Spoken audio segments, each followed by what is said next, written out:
Hi everyone, my name is Lysani and I will be doing my final presentation on Cece Telfer, as she is a transgender woman in the track and field community, and she was recently denied a spot at the Olympic trials due to being transgender.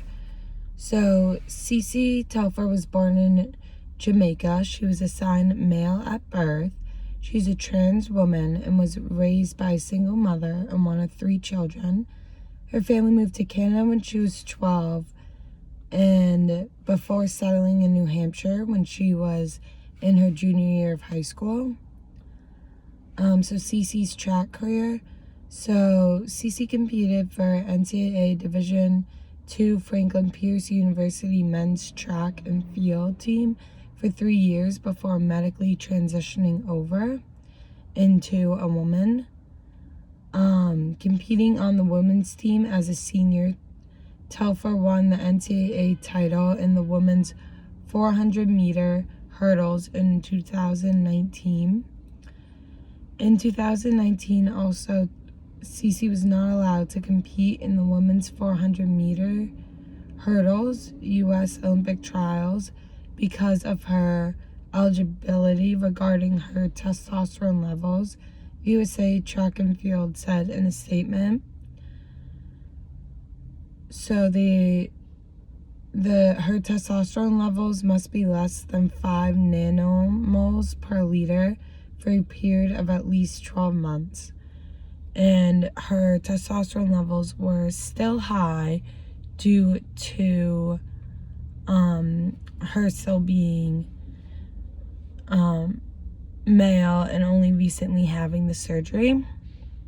And Cece says in a statement that she will continue to pursue her athletic endeavors until her hormones reach the desired level. So now to get into the sociological theories. So what is transgender? So transgender is individuals whose gender does not match their sex assigned at birth. So someone may be born a male but feel as though they're female, or born a female but may feel as they're male. They also could be born a certain gender but then just not feel that they fit that gender, or either of the gender binaries. So you can also feel as though you might be out of, maybe you're not a male or a female but somewhere in between, because gender is a spectrum and gender is seen on a social context and a sociological and is culturally constructed. And then sex is what you're born with, so that's your physical autonomy and your hormones. And sexuality is who you're attracted to. And then now for the Betcher theory. So the case study of Cece can relate to the Betcher theory, trapped in the wrong theory, rethinking trans oppression and resistance. As he states, what I call the wrong body model. Transsexuality involves a misalignment between gender identity and the sex body. So that's what Cece was feeling. She felt that her assigned, like when she was born a male, she did not feel that she was a male. So she got the reassignment surgery and transitioned into being a female.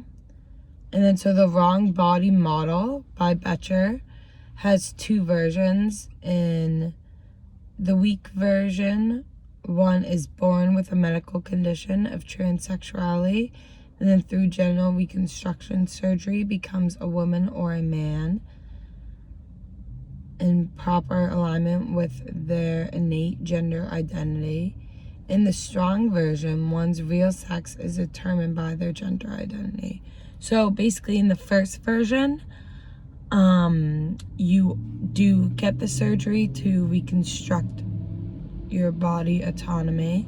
And in the second surgery, you may keep your physical body the way it is, but just change maybe how you dress. You dress in a certain way that you feels more comfortable and more in line with your gender that you identify as.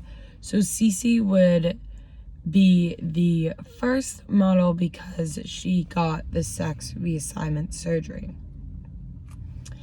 And now let's look further into the USAA track and field as a let's look further into USAA track and field and their systems of power and oppression that they are holding. So the USAA track and field keeps the hegemonic norms that you should only be a male or a female in order to compete. The people of transgender disrupt the cultural expectations that gender identity is an immutable derivation of biology, and that is from the works of Schilt and Westbrook. So to further go into that, so USAA track and field holds the power, and they believe that you can only compete if you are male or female, which is creating oppression against minority groups such as Cece, who is a transgender athlete.